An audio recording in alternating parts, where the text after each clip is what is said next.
Welcome to Lit Happens, Unpacking Senior English. I'm Adriel. And I'm Belle. We're experienced English teachers dedicated to supporting both new and experienced educators in a world in which we are often time poor, to empower our students to excel in their English studies. If you're an English teacher, like us, navigating this curriculum, then this podcast is designed with you in mind. And our mission really is to break down the complexities by unpacking English nationally. Hello, everyone. Thanks for joining us. This is episode 36 on text and human experience of Lit Happens. Welcome all. Hi, Adriel. How are you? Hey, Bill. Good morning. How you going? Good. Thank you. Episode 36, we're going to get into it today for you guys on the common module, just in time for your pre-preparations before everyone kickstarts term 4 with the new group of year 11s who turn into year 12s. So we thought this would be very timely. Before we get into it, we're going to just do our lit or quit really quickly for our listeners. Adriel, lit or quit, teaching through narrative. This is 100% lit for me. This is like my main quality teaching area. I always remember for myself, and it's probably one of the key things, the kids will often say this to me, or you'll often hear kids say, hey, get her to talk about this or get her to talk about that, because they want to have a bit of a distraction or whatnot. And, they often think, oh, he's not listening, to our little conversations here or there. But little do they know that we have brain capacity is probably 3 or 4 times bigger than theirs. Speaking us up a little bit here. So, no, I love narrative. I love narrative because it's what makes you memorable as a teacher. I think it's one of the things that really, really works as a tool for engaging students and making the content that they go through relevant. This is why English teaching can be fun for all teachers, really. You're making it relevant, and the relevance often is prescribed through your narrative that you present to the class. And every lesson, you're telling a story. You are creating an environment in which students are engaging with multiple narratives. And I think this is one of the things that we might neglect sometimes as teachers because we're so consumed with getting through the content and getting through ticking the boxes that we can often lose the fun in teaching. And I think one of the fun elements for me, for sure, is narrative. I mean, is a question that you can think back on or reflect on is, when you were in high school, who were the most memorable teachers and why were they memorable? And then, one of the key indicators to that was the fact that they taught through narrative, or that quality teaching area of narrative. So I think teaching through narrative is 100% lit here. How about yourself, Bill? I love that. Yeah, great response, Adriel. I agree completely. I think teaching through narrative is one of the things that separates us from the other subject areas. Everything that we do in English is about storytelling, not just from, for example, a plot perspective in a text that we're studying, but even in just the relationship and the connection to us as readers. I remember, definitely, I agree with you, in high school, my English teacher did a fabulous job of this, and I still think about stories and things that he told us. And I remember my ancient history teacher used to do this too, every day or every lesson right before we get into the textbook content and the facts and the questions, he would start by telling, a historical story about whatever that topic was for that day. If it was Sparta, he would kind of introduce or sum up what we were going to cover that lesson, but through that more narrative-based conversation. And we would eat out the palm of his hand. Even your most unsettled students will be interested, because you're right, they have this thing where they think if we're talking, we're not learning, because I think with other subject areas, I know I say this even to my seniors all the time, is just because I'm not physically writing something on the board and saying copy these notes down doesn't mean that what I'm verbally saying is not also information, ideas, analysis. So narrative, I think, is really important because, like you said, it's how we relate and connect. And it's also a good opportunity to get the students involved with their own relevant narrative, because I know sometimes I talk, and I give my story, and it's not until a student chimes in with their own that the rest of the class then switches on and gets it. It's really powerful. I think storytelling is the great connector. And I know that I'm I think, yeah, when I've seen you do narrative like teaching through narrative, it looks like it comes very naturally to you. I don't know whether you think it's natural, but it looks like it comes out so easily. And I know for me, I definitely shadowed a few different teachers, particularly my more mentor, really established teachers, to see how they use narrative to get into a lesson, to transition, to deepen an understanding. And I just want to acknowledge everyone out there. To me, that doesn't come easily. I think I tend to just be more but it doesn't come easily. But the more I do it now, it's hard now not to do it. I love now reaching into what kind of experience or anecdote. Obviously, we're still professional, but what kind of anecdote or in what way can I tell some sort of story that's going to help the students connect to the ideas I'm talking about? Yeah. So definitely lit for me as well, Adriel, for sure. 100%. We've agreed on these ones. We've agreed on this one. Yeah, that's good. I always love this. Guys, we'll just let you know when we're putting in a lit or quit. Sometimes we just one of us will pick it or whatever, and then we always say, "Don't tell me anything. I want us to have this real first time conversation in the episode." So yeah, we're always pleasantly surprised with how we go with this one. Yeah. All right, let's get into it now.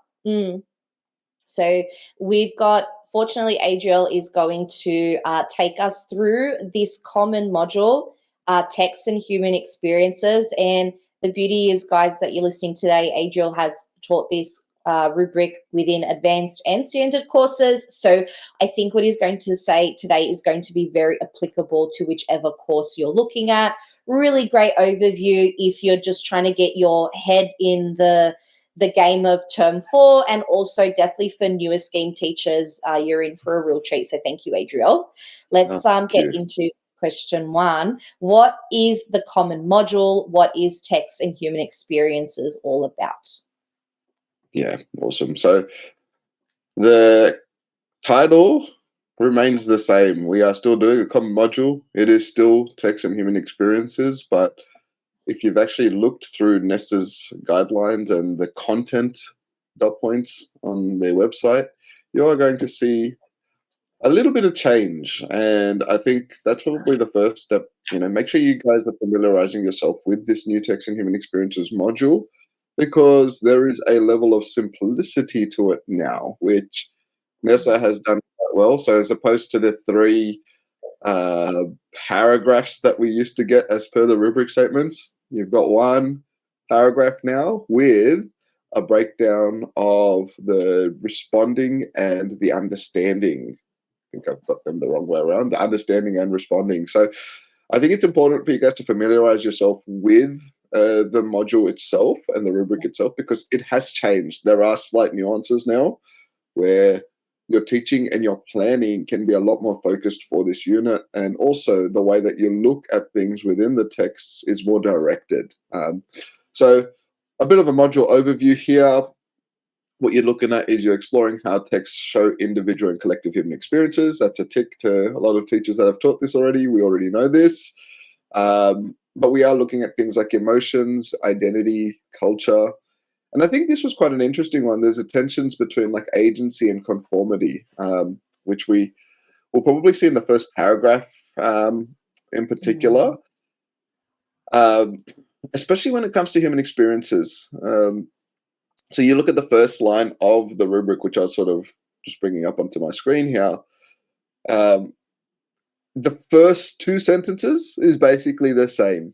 I thought that was quite interesting from the previous rubric. But then you move into the next ones, and the next sentence says, by responding to a range of text, students explore how texts provide insight into emotional, intellectual, physical, cultural, and lived experiences, which, you can align with what we've taught before. Yeah. The next sentence then goes on to, they explore the ways that texts represent identity, culture, acceptance, and growth. That is a different line. I don't recall sort of seeing that in particular. So it's like you're exploring the ways in which, and it's quite directed, the texts represent these ideas of identity, culture. And it's funny, teaching standard for, a few years in the first parts of my teaching career, you sort of look at it, well, hang on, isn't that the language, identity, and culture module? Mm. But again, this is something that you might consider. Like, what are some of the ideas that you present in the human experiences unit to your kids that you could extend into, if you are teaching the standard course for module A, what you can extend into the following study. So these are ways in which you can be strategic in the way you actually plan your responses, your programs. But also we've got this next part where it says how these invite the reader to see the world differently and challenge assumptions. So they've simplified that a little bit. How do they get the world? How do they get the reader to see the world differently and challenge assumptions? Like previously, we would have had words like reinforce maybe some of those ideas and all those sorts of things. So I think that's new quite ideas. yeah. So it's quite interesting. They're talking about how do we see the world differently and how do we challenge assumptions through these texts. Students will then explore how the text represent the tension between agency and conformity in our human experience.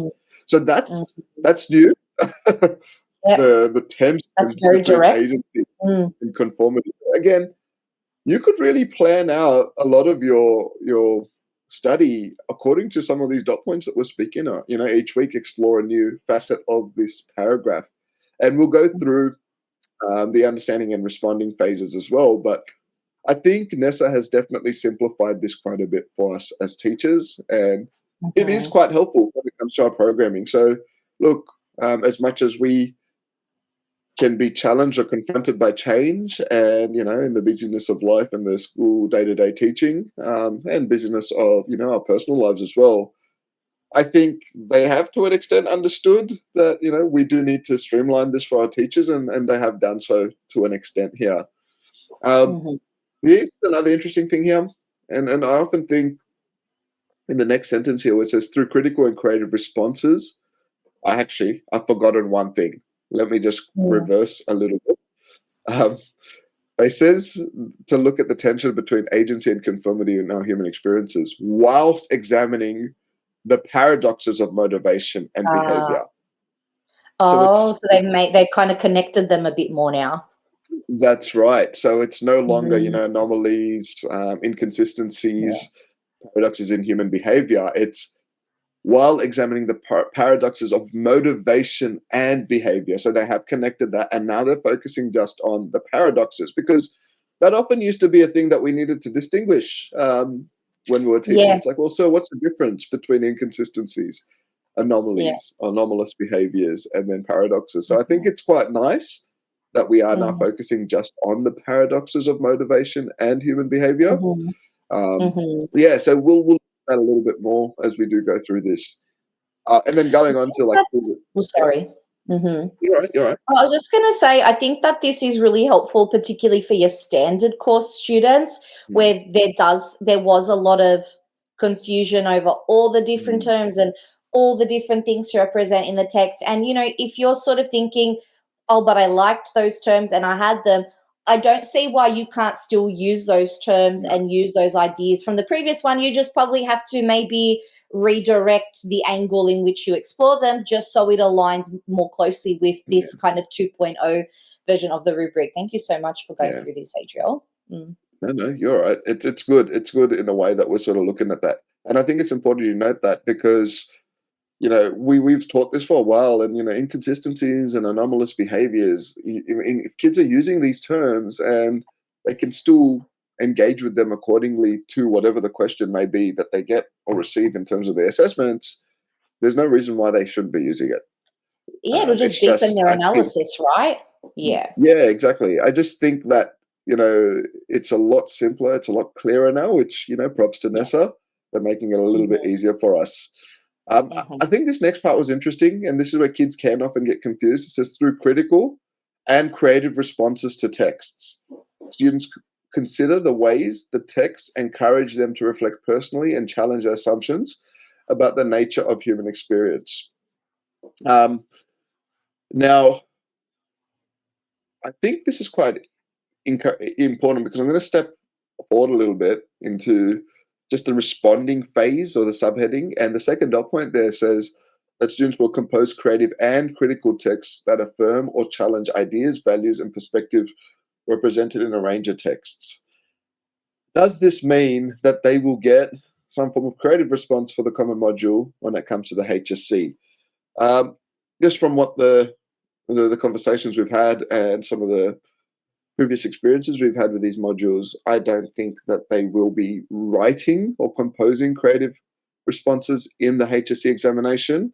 I think this can be something that you engage with your students in class in terms of creative compositions, because they are engaging with short answer questions which come in that creative nature in the unseen text section. So I think when you engage with developing or composing these creative texts, it gives students an understanding of the compositional factors and aspects which will help them in their unseen texts. I don't think, me personally, that this will be a section where they will have a creative response. Look, if it changes, if we start to have dialogue and more conversations coming out from Nessa, I'm sure we'll be sure to inform you guys as well. No, definitely. That's a really great point you make. Yeah, because I think you even see sometimes creative in like Module B, but students are never asked to write a creative within Module B. But I think it's like you said, one, it deepens that understanding of how authors represent ideas if students have that compositional understanding. And two, I would make an assumption that that's in all of them now, because I know that, you know, Nessa, when they created Module C, Craft of Writing, they really want it to be something that students are working on across the year, embedded little bit by little across all the modules, you know, so that then their final Module C kind of task and response is a representation of that whole process across the year. That's at least an assumption I make, I guess. Yeah, again, and then, I mean, we may change these, I think, as we do move forward. But I think it's important just to note that for our teaching implications there, that, you know, do we need to prep our kids for a creative response for this module? I don't think so. I think it's more so going to be a critical response, and you'll see that through some of the verbiage in the response. Now, just a quick reminder, we do have like the band 4 to 6 verbs. If you want to refresh yourselves, we've done a few episodes on these verbs or HSC verbs. Go through, have a listen, and these are still very applicable when it comes to teaching this. And I think the big focus, as I just mentioned, will be on the critical analysis of how the text will explore these human experiences through their language and context. That it provided language, context, structure, like all the simple things. It's just the wording is a lot clearer now for us. But yeah, I think that's about it for the module. That was a very, very thorough breakdown, and I'm sure all listeners will appreciate how you brought in what's new and in what ways the rubric they're currently teaching or about to teach next term going to shift in the new iteration, but also connecting back to what are we already doing, what are we already looking at, and just how might we reframe it a little bit so that we're working hopefully smarter and not harder. So that was really awesome. Thank you. What about question 2 now? So I'm going to ask you, Adriel, how can teachers help students understand a text's language and style within this common module?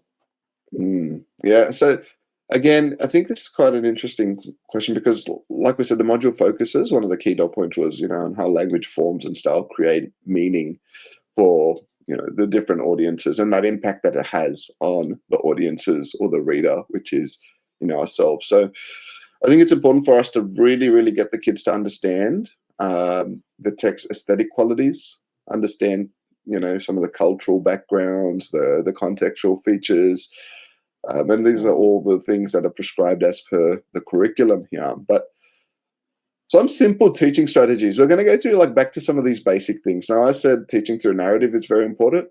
Make your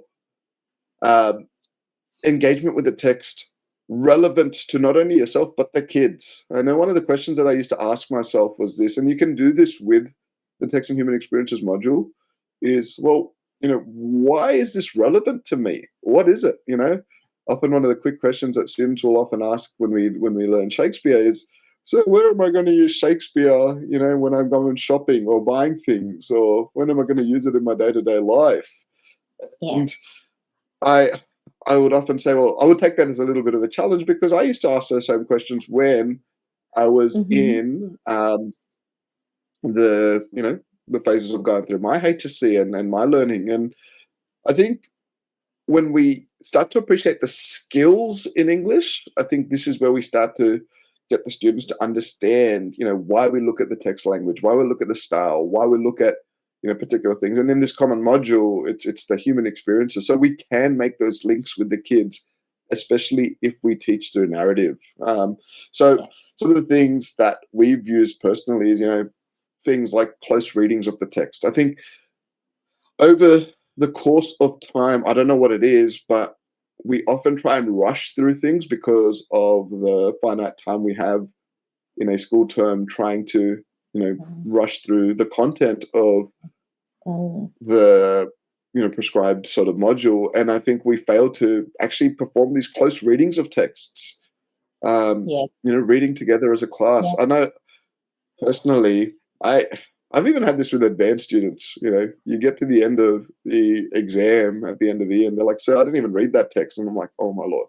And then internally, my question is like, "Yeah, that's why you're probably getting this mark." Like it's probably a reflection of that. And I think, I used to do this. This is stepping away from like HSC teaching, but like personally, like I've taught a lot of boys classes coming up 3 and 9, 8, 9, and 10, in terms of the behavioral classes that we had. And one of the ways in which I engaged with the kids was just we used to do class readings. Now, obviously, in senior school, there needs to be an element of responsibility on the students, especially if you are teaching standard or advanced English. But I don't see why there is no reason why you can't, look at specific extracts and parts of the studied texts as a focus, and really unpack that in your lessons. Again, I understand that teachers will have varied class lengths for anywhere from 45 minutes to 75 minutes, which currently I am teaching at, which I think is fantastic because you've got so much opportunity and scope to do these close readings. But really, really, really, really make time for close reading. So this is where you are highlighting some of the key words, the key techniques. How does the style, the structure reflect the meaning in the text? I think that is a simple sort of teaching strategy for teachers to help students understand the text language. Love that. You're modeling, how you analyze the texts. Yes. Yes. And you're allowing a discussion to help students consolidate what they're reading. How often do we read for the sake of reading, but we didn't actually process what was there?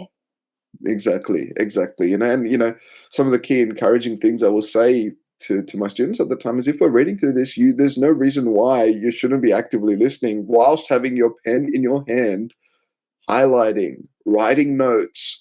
One of the things that I'll often say to the kids, if there's a word that you don't know, pop it down at the back of your books, and then when you go and reflect on your notes for the day, look it up, try and use that word. Who knows? These are simple things that I was taught when I was younger, not even in the HSC, but they have been so beneficial when it comes to understanding the importance of language.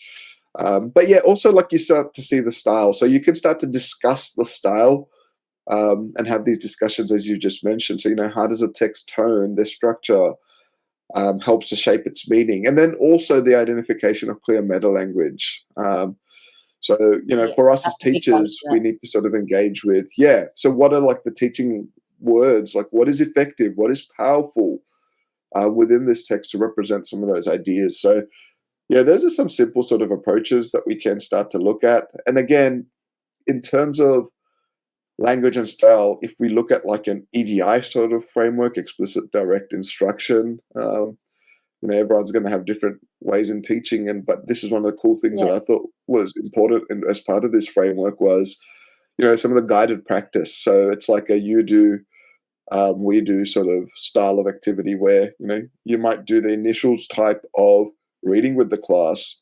You might, at the same time model how to do effective note taking, how to effectively highlight, how to effectively, make inferences or observations of the text that you're reading. And then You might then split the class up into a pair share and give them, assign them X, Y, Z pages, 1 to 2, 3 to 4, whatever it might be, and say, hey, now you model what we've just done as a class. And this is how the kids will effectively, engage with the text language, the style, especially when it comes to the common module as well.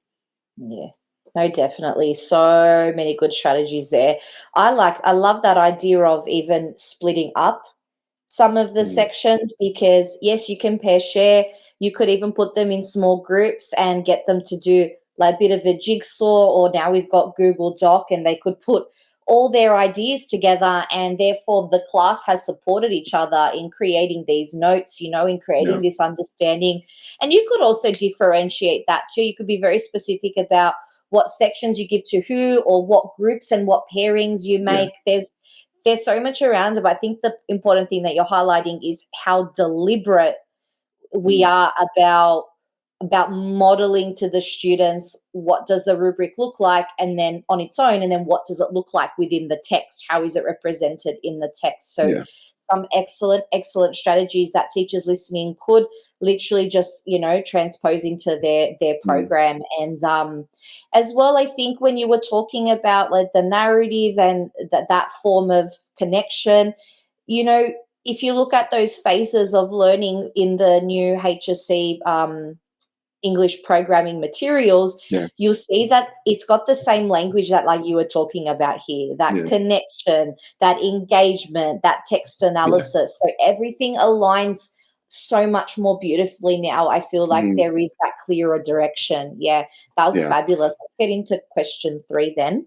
How can teachers use a text language to teach critical analysis? So now we're looking at how we critically analyze the representation of human experience in the prescribed text. Yeah. So again, the module focus we've looked at is there's an emphasis on the language's power to express cultural and human experiences, and this is what really encourages that critical analysis. And this is why English is difficult for students and even for teachers at times, because we're not teaching them to memorize content. We are actually getting them to engage with the content and then and apply. Have a critical interpretation. Yeah, exactly right. That interpretation of the text. This is what kids find challenging, and it's up to us as teachers to really find ways in which we can engage with this. Now, I'm not perfect in this, and I'm always asking my colleagues, first and foremost, how we approach this, having, colleagues from different schools, mentors, people that, are even younger teachers that can come into your classroom and they can share and offer feedback as well. Like, be open to feedback. I think that's probably like one of the big things when it comes to this. So, that's my first thing. How can teachers use the language to teach critical analysis? I think when we start to look at this language, we are promoting questioning and evaluating, and those are like those big things that the higher order responses, those band 6 responses, will definitely take a hold of, is that evaluating and that questioning of those ideas in a critical manner in the text. So what are some of the teaching strategies that we might look at here? I think there's guided discussions. I sort of alluded to this in the previous question, how language shows the major concepts and themes within the text. We need to model that as teachers.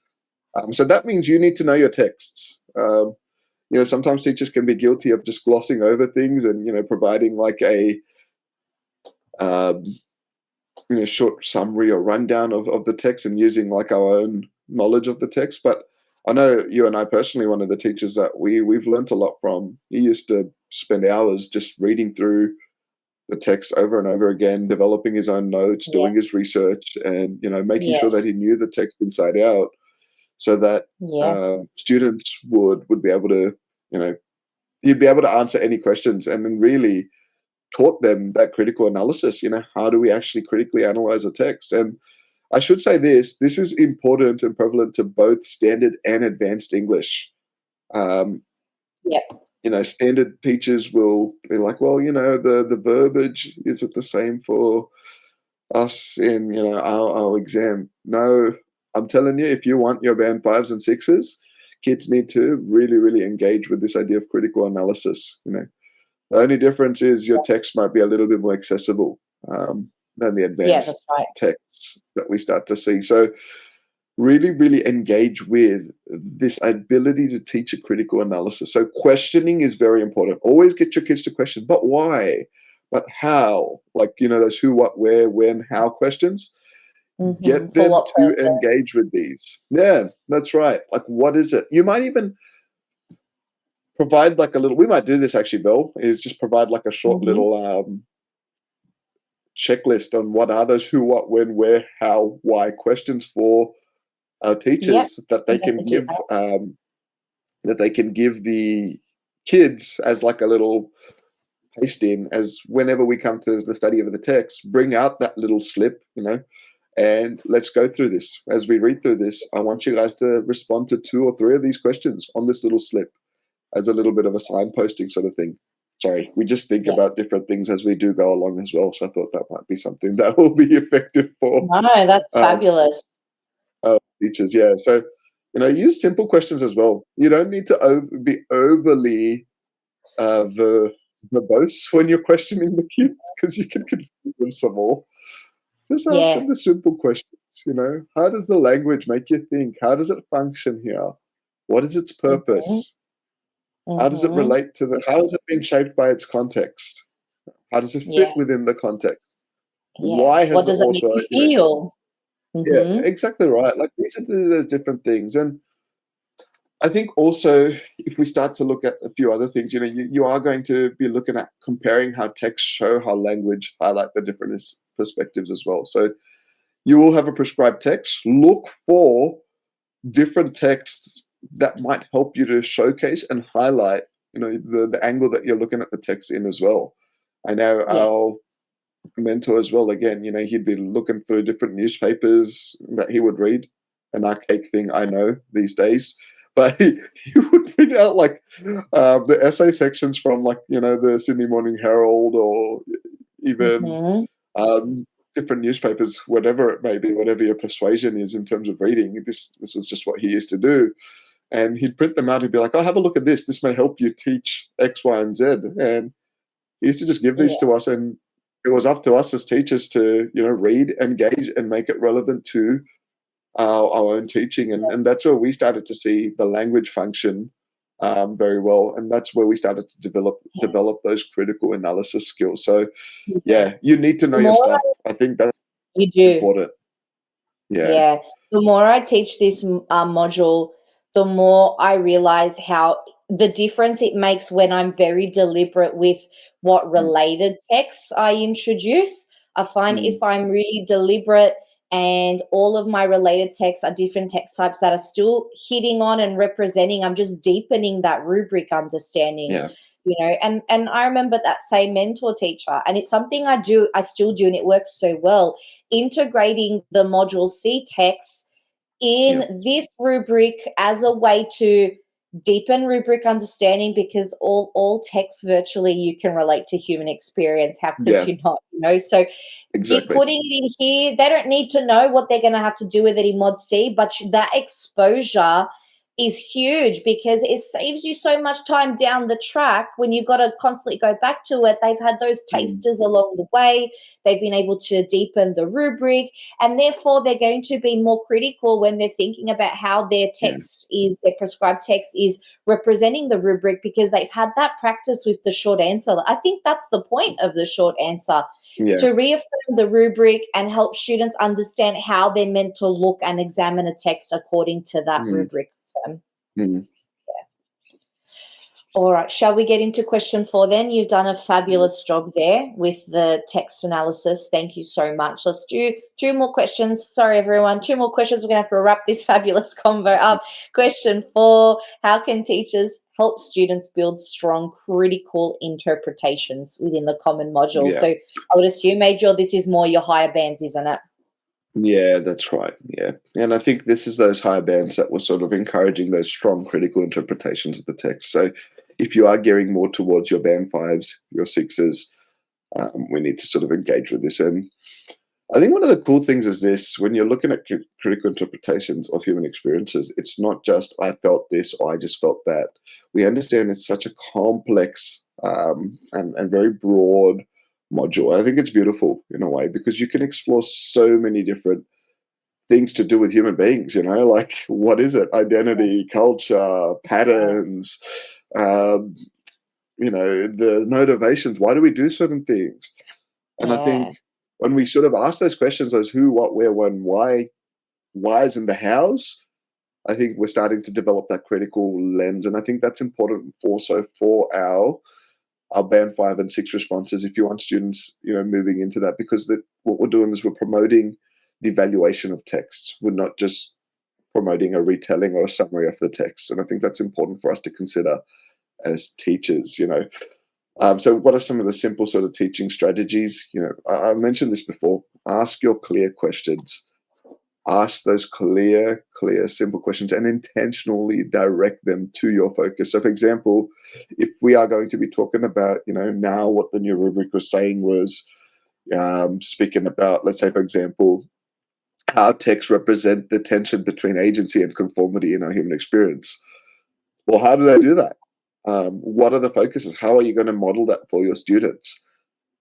It's a simple question. You could spend a lesson or two going over that, looking at multiple texts, your prescribed texts along with related material to really, really model the language that's being used, the way it's been structured, the way that the context has influences the composer's choices stylistically, aesthetically, language, wise. These are different things that we really do need to consider.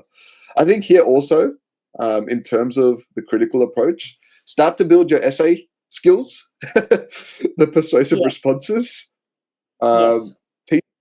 Teach essay planning, build strong arguments built on the concepts. I think that's very, very important. I don't know previously, because of the way that we had to incorporate that multimodal sort of assessment in our assessment, a lot of the teachers would use the human experiences module as a phase which we used to Place to put it.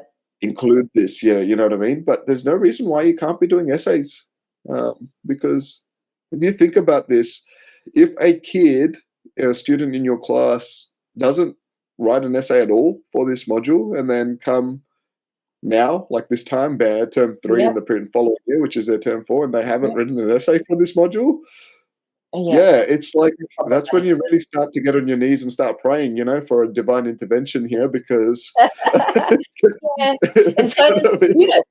Yeah, exactly. Both the teacher and student, that's just probably praying twice as hard. So I don't know, like 100%. it's something that we really want to start to foster into our programming. Is really, how do we start to write those essays? How do we build strong arguments? And how do we, have quality with quantity? I think that's the other big thing, in terms of the critical interpretations of the common module. Now, I don't have enough time to actually go through everything we want to be speaking about in terms of critically analyzing every single module statement, but I just quickly want to go through the understanding and the responding sub-dot points. Now, the first dot point under understanding you'll see here is it says, we're looking at the language forms, the features of text, and how they shape meaning for different audiences. I think that's quite important. It's actually highlighted there by Nessa as well, the different audiences that students will come, and the purposes in familiar and unfamiliar text. So we have to expose them to a range of texts. The language forms and features of a text that shape a range of perspectives, again, in personal and public worlds, and diverse human experiences. So diverse meaning, just what are the different kinds of human experiences? It's not just the singular lens through which we view human experience. We understand that because of the multiple motivations, the different contextual influences, that human experiences are going to be diverse and varied in nature. The third dot point here is the aesthetic qualities of the text and the power of language to express personal ideas and experiences. That's pretty self-explanatory. We're looking at the compositional components that are used by the composer of the particular texts. Dot point number 4, where we're looking at language used for making connections. So this is where you need to identify and model the language, in the text that we're seeing. So what are they? Are we questioning? Are we affirming? Are we challenging? Now, this is interesting. So see how in the initial paragraph that we read, I mentioned this previously before, it used to be like, how does it affirm, or how does it how does it sort of confirm your understanding? It's not mentioned in the first paragraph, but when we look at this dot point breakdown, we're looking at how language is still used to make connections. How does it get us to question? How does it get us to challenge? How does it get us to speculate about the text? But that key word, affirming, is still there. So there is no reason why we should gloss over that. I don't know why Nessa didn't add that in the paragraph. Maybe it was just for simplicity's sake, but it's important for you to read through the dot points as well. And this is, again, confirming what I was saying before. You need to know your dot points here. And then the last dot point here, and this is more for our band 5 and 6 responses, the evaluative language and meta language used to make informed judgments.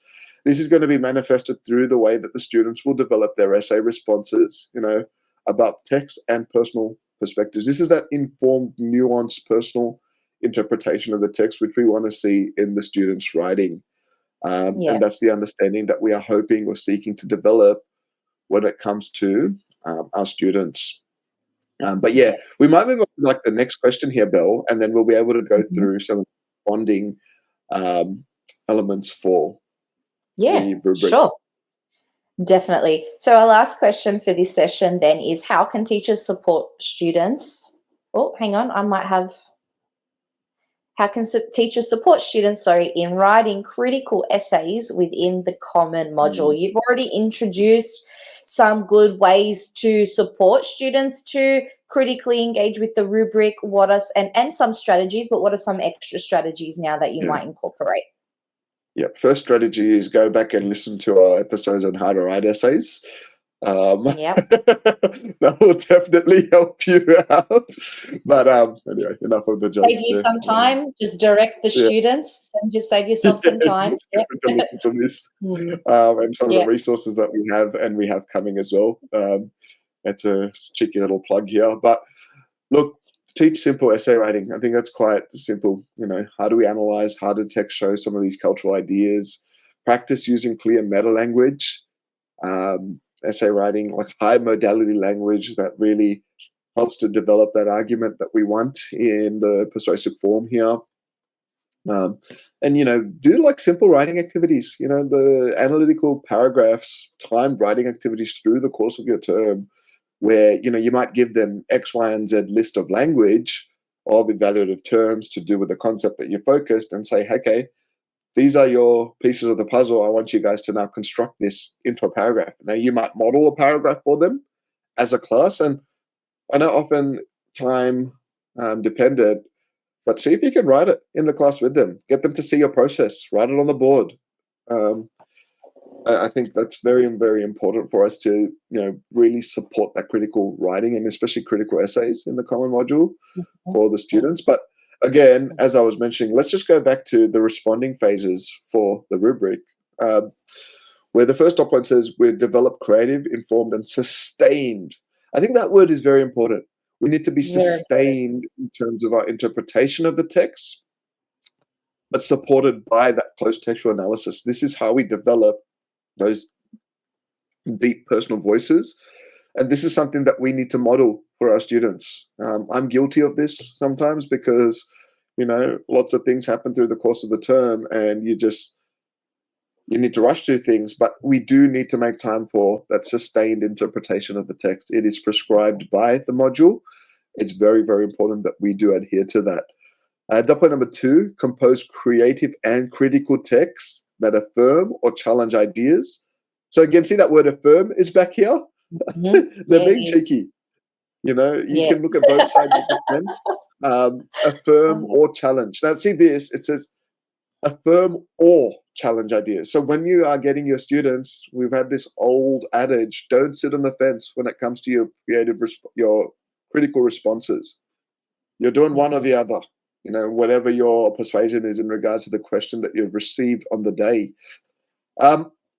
Ideas, values, and perspectives represented in a range of texts. Okay, and this is where we need to be, importantly, not only showing kids a whole heap of text, but getting them to engage with writing according to multiple texts in our class time. And then the last dot point here is to compose text using structures, language features, and stylistic elements for specific audiences to reinterpret ideas and perspectives. And if we're looking at our critical essays here for the common module, we've been directed, it's really facilitating this idea of this personal informed voice, that nuanced voice that Nessa is really wanting students to, step away from that cookie cutter design in essay writing and really have that personal voice flourish for the kids. Now, I do want to add this little caveat here. Does that mean, we're saying that students shouldn't have pre-prepared responses? I am not saying that whatsoever.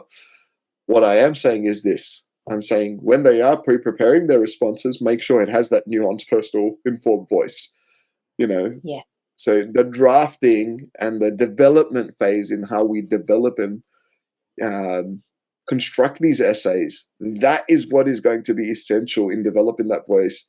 And that is what is going to be used as that foundation for kids to take into the assessment with them or the exam with them. A lot of the times we can focus in on just that one thing. We're not supposed to be teaching, a simple essay, but they go in and reproduce.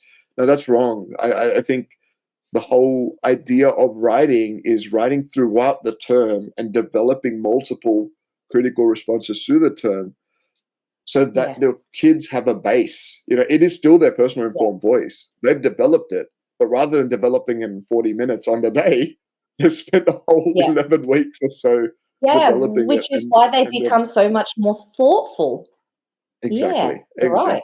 Exactly right. And then I think that's a perspective that we need to take. I think it can be misconstrued quite a bit that, Nessa's not wanting to develop, or bring in essays. I don't think that's the case, because if that was the case, most of the time we would be getting responses that would be 2 or 3 pages in length, and would not be critical at all. It would be very surface level. Right. And all your top performers, students will tell you that that's their strategy too. They definitely go in with things prepared.